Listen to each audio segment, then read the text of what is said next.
लेकिन एक और हमारी तरफ से मिस्टेक जो रिलीजियस क्लास की तरफ से होती है वो है complete dismissing attitude of psychological disorders. ये भी है, हमें मानना चाहिए हमारे कल्चर में कि नहीं ये देखो ये क्या, इसको पागलपन चढ़ा हुआ है, इसको तो एक थप्पड़ लगाना चाहिए, ठीक है ना, मैं इसको मारूं तो ये ठीक हो जाए, इस तरह के जुमले कहे जाते हैं। फिर ये भी बार बार रियलाइज़ करवाया जाता है कि तुम्हारा ईमान स्ट्रांग नहीं है, तुम्हें क्यों नहीं अल्लाह पे तवक्कल। भाई एक बंदा OCD हुआ है, एग्जैक्टली रिलीजियस बंदा है, आप क्या उसे कहोगे बार बार कि उसका ईमान कमज़ोर है?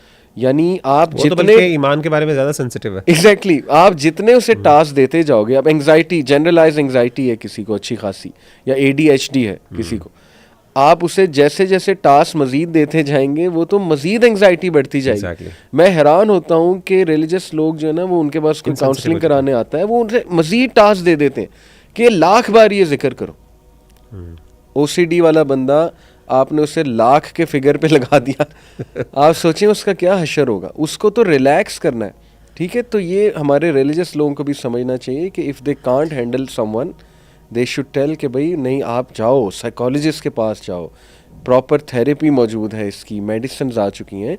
अब फॉर वट एवर रीज़न ये चीज़ें बढ़ रही हैं, इसमें शैतान का रोल है, इसमें हमारे लाइफस्टाइल का रोल है, इसमें म्यूज़िक इंडस्ट्री का बहुत बड़ा रोल है, इसमें जो है डाइट का मैं तो कहूँगा बहुत बड़ा रोल है, एनवायरमेंटल फैक्टर्स हैं, घरों से सुकून उठता जा रहा है, इसमें मोबाइल एडिक्शन है, खला है, जो भी आपने सारी रीज़न, लॉस है, इसमें मैं कहूँगा इवन जो चाइल्डहुड एब्यूज़ वो रीज़न आ सकती है इसमें, ठीक है ना। इसमें आपके जेनेटिक जो डिजीज़ हैं, टर्मिनल इलनेस रीज़न आ सकती है कि बस मैं अपने आप को मार ही लूँ, मेरा मकसद क्या है, whatever the reasons are. लेकिन बात असल में ये है कि हमें सारे फैक्टर्स को सामने रखते हुए सोल्यूशन जो है वो बताना चाहिए। तो if we talk about solution, थोड़ा सा सोल्यूशन ओरिएंटेड अब आते हैं।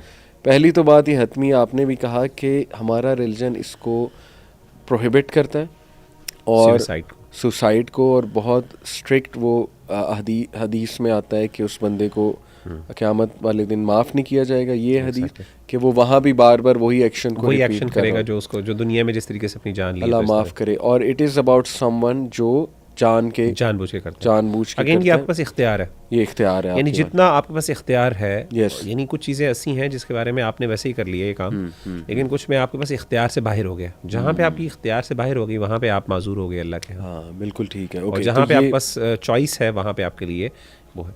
असल में अली भाई इसमें जो इम्पोर्टेंट बात है ना वो ये है कि देखें, emotional stability is the main thing. आपका जो जज्बात है, आपके इमोशंस हैं, आपके ख्यालात, देखें एक बंदा जज्बाती तौर पे इमोशनली डिस्टर्ब हो गया, द पॉइंट हियर इज़ कि सबसे पहले आप देखें उसके कॉजेज़ क्या हैं, what are the main causes of that. कुछ एक्सटर्नल कॉजेज़ भी होते हैं, कुछ इंटरनल कॉजेज़ भी हैं।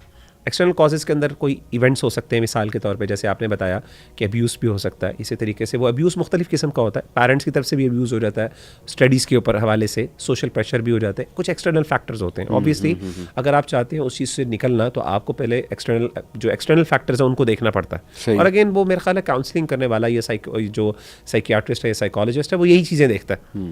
वो देखता है कि आपके एक्सटर्नल फैक्टर्स क्या हैं, और and you come to know this by discussing and by जो आपका जो आगे बंदा है जो हेल्प ले रहा है आपसे, वो आपसे आके आपको बताता है उसके बारे में। तो एक्सटर्नल फैक्टर्स को सबसे पहले रिमूव किया जाए। दूसरी चीज़ ये है कि फिर इंटरनल फैक्टर्स हैं। इंटरनल फैक्टर्स के अंदर वसवसे की आपने बात की, जो हमने बहुत इंपॉर्टेंट बात की कि शैतानी वसवसे आ रहे हैं। बिल्कुल। अच्छा, बाज़ वक़्त शैतान आपको, देखें शैतान का मसला क्या है, शैतान करता क्या है, शैतान is looking for a weakness in you. वो देखता है कि ये बंदा, इसकी वीकनेस कहाँ से शुरू होती है और कौन सी चीज़ें हैं जो इसको ट्रिगर करती हैं, जो इसको डिस्टर्ब करती हैं। मैं आपको मिसाल दे रहा था, हम जिन्नों की बात कर रहे थे, और देखिए किस तरीके से स्ट्रेस करते हैं। हमारे मशहूर हमारे स्कॉलर हैं जानने वाले डॉक्टर हाफिज़ ज़ुबैर साहब, तो उनके साथ मैं बैठा हुआ था, बड़ी उन्होंने इंटरेस्टिंग बात बताई। जिन्नों के हवाले से हम डिस्कशन कर रहे थे, तो उन्होंने कहा कि मेरे पास कोई एक खातून आई, तो उनका मसला था, बड़ी प्रैक्टिसिंग खातून थी। तो अब सवाल मैंने ये पूछा कि कैसे एक प्रैक्टिसिंग खातून और प्रैक्टिसिंग इंडिविजुअल्स, यही वाला सवाल उन पर भी आता है कि उनको कैसे जिन्नात तंग करते हैं, मतलब वो भी तो स्पिरिचुअली बहुत स्ट्रांग है। तो उन्होंने बाज़-औक़ात ये कहा, उन्होंने कहा कि बाज़-औक़ात शैतान जो है ना, ही इज़ अ वीक, लेकिन उसको ये पता है, देखें वो खुद बहुत वीक है, लेकिन उसको आपकी वीकनेसेस का भी पता है। वो एक्चुअल में आपकी वीकनेस नहीं होती, लेकिन उसको पता है कि एक्चुअल से मुराद ये कि यानी वो ज़्यादा आपको कुछ बिगाड़ नहीं सकती वो चीज़, लेकिन वो उसको इस तरीके से उसको मैनिपुलेट, ये ट्रिगर करता है कि बाज़ औक़ात वो चीज़ आपके लिए बहुत बड़ी हो जाती है, मैग्नीफाइड हो जाती है। उन्होंने मिसाल दी, उन्होंने कहा कोई खातून थी, तो उसने कहा जी वो बड़ी बीमारी के 12-13 साल से शी इज़ सफरिंग फ्रॉम यानी कि जिन्नात के मसले से, और वो बड़ी परेशान और सिवियर डिप्रेशन के अंदर, माशाल्लाह नेक खातून और बड़ा अपने पर्दे का एहतमाम करने वाली, अपनी पाकीज़गी का एहतमाम करने वाली। तो कहते हैं कि मैंने ना उन्होंने अपना बताया, पता नहीं किसी और का बता रहे थे, तो कहते हैं कि मैंने उनसे जब कुरान मजीद का उन पर यानी कुरान मजीद की तिलावत की और उसके बाद जो है ना वो पता किया, तो पता ये चला कि वो बंदा जिन जो है पता चला कि तुम इनको कैसे डिस्टर्ब करते हो, मतलब तुमने तो यानी ये तो इतनी खातून नेकी और नमाज और हर एतबार से ये आगे हैं। तो उन्होंने कहा जी हम डिस्टर्ब नहीं करते, हम सिर्फ ये करते हैं कि हम ना इनका जो डेस्क है ना, स्टडीज़ का डेस्क, उसको सिर्फ नॉक करते हैं एक दफ़ा। अच्छा। सुबह के टाइम ठक ठक ठक बस, वो बैठी हुई है, वो नॉक होना शुरू, ठक ठक ठक। अच्छा, बस। अच्छा। कहते वो पूरा दिन उनका, उस खातून का दिन पूरा दिन ख़राब हो जाता है, परेशान, डिप्रेशन, पता नहीं क्या हो गया, खौफ, फियर। अब कुछ नहीं किया उन्होंने, उनको पता है, शैतान को पता है कि ये खातून जो है इसके बारे में ये एंजाइटी या डिप्रेशन में चली जाएंगी इस बार, तो वो यही काम करते रहे, मतलब प्रैक्टिकली कोई उन्होंने फिजिकल हार्म नहीं किया उसको। सही। तो शैतान क्या कर रहा है, शैतान इज़ एक्चुअली एक्सप्लोरिंग और इन्वेस्टिगेटिंग कि बेसिकली इस बंदे की वीकनेस कहाँ पे, और वहाँ पे मैं जाके इसको हिट करूँ। इसीलिए इस तरह के मामलात के अंदर हमारा दीन हमें क्या सिखाता है, अगेन वही आपका मुजाहिदा, आपने अपने आप को आसाबी तौर पे स्ट्रॉन्ग करना है, स्ट्रेंथन करना है, आपके नर्व स्ट्रॉन्ग होने चाहिए, मेंटली स्ट्रॉन्ग। उसके लिए आप एक्सरसाइजेस भी हैं, उसके लिए आप मिसाल के तौर पे बहुत से ऐसे अमल हैं, और उसमें कुछ ऐसी इवन बाज़ औक़ात आपको कुछ मेडिकेशन की भी हेल्प चाहिए होती है, वहाँ पे आप मेडिसिन भी लें। तो बिल्कुल मैं एग्री करता हूँ, ये जो आपने बात की ना, हमारे रिलीजियस तबका बाज़ औक़ात इसके बारे में इनसेंसिटिव हो जाता है, बाज़ औक़ात क्या अक्सर औक़ात, क्योंकि और टू बी वेरी ऑनेस्ट उसकी वजह ये होती है कि उनको खुद पता नहीं है, सीधी सी बात है, इग्नोरेंस है, सीधी सी बात है। वो समझते हैं कि जी बस हर चीज़ का इलाज बस यही है कि मैंने 2-3 चीज़ें बता दी होगी, रुकिया और कुरान और हर चीज़ का। भाई बाज़ औक़ात वो चीज़ उल्टा ट्रिगर कर रही होती है, उसका मसला वो नहीं होता, आपने बीमारी को सही तरीके से डायग्नोस नहीं किया। एग्जैक्टली। तो आप कैसे इलाज कर सकते हैं उसे? तो कुरान इलाज है, दीन इलाज है, लेकिन एक मेडिसिन जिसके अंदर इलाज है आप उसको गलत दे दो, ओवरडोज दे दो, या गलत टाइम पे दे दो, या फिर आप किसी और मर्ज के लिए वो दवाई दे दो, सही बात, प्रॉब्लम क्रिएट हो सकती है। और अनरिजॉल्व्ड कॉन्फ्लिक्ट्स इतने होते हैं फैमिलीज के कि मैंने खुद एक केस को देखा कि उनको बार बार यही बताया जा रहा था इन पे पोजेशन है, कुछ जिन्नों का कबीला इन पे आया हुआ है, या ये कि जो है ना कुरान जब वो सुनती थी चीखें मारती थी, थिंग्स लाइक दैट। तो पता ये लगा, मतलब थोड़ा सा जब मैंने पूछने की कोशिश की कि डोमेस्टिक वायलेंस से वो बहुत गुजरी वो खातून, और उनको इज़्ज़त ही नहीं दी गई सारी उम्र, उनको बहुत दबाया गया। अब देखिए ना ये कितना बंदा सहता रहता है। वही जो फ्रूड ने कहा था ना कि अनरिजॉल्व कॉन्फ्लिक्ट्स हमारे सबकॉन्शियस में जाते हैं, और it's like a pool of water, वो फिर उबल के बाहर आ जाता है सब कुछ, और वो फिर अजीब व गरीब मेंटल डिसऑर्डर्स में वो, या स्प्लिट पर्सनैलिटी डिसऑर्डर में एग्जिबिट करता है।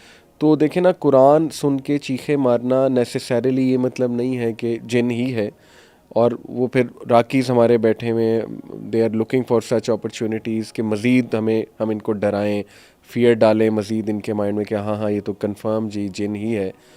तो how do they recognise these thing, how do they identify? मैं नहीं समझ आती, मतलब without asking any history, without asking कि ये किन हालात से गुजर रही हैं, इनके साथ हो क्या रहा है, तो ये इंसेंसिटिविटी पाई जाती है। अल्लाह माफ़ करे। इसमें भी मैं समझता हूँ कि जो आपकी ना बेसिकली एक एक्सपर्ट है ना, ही कैन आइडेंटिफाई।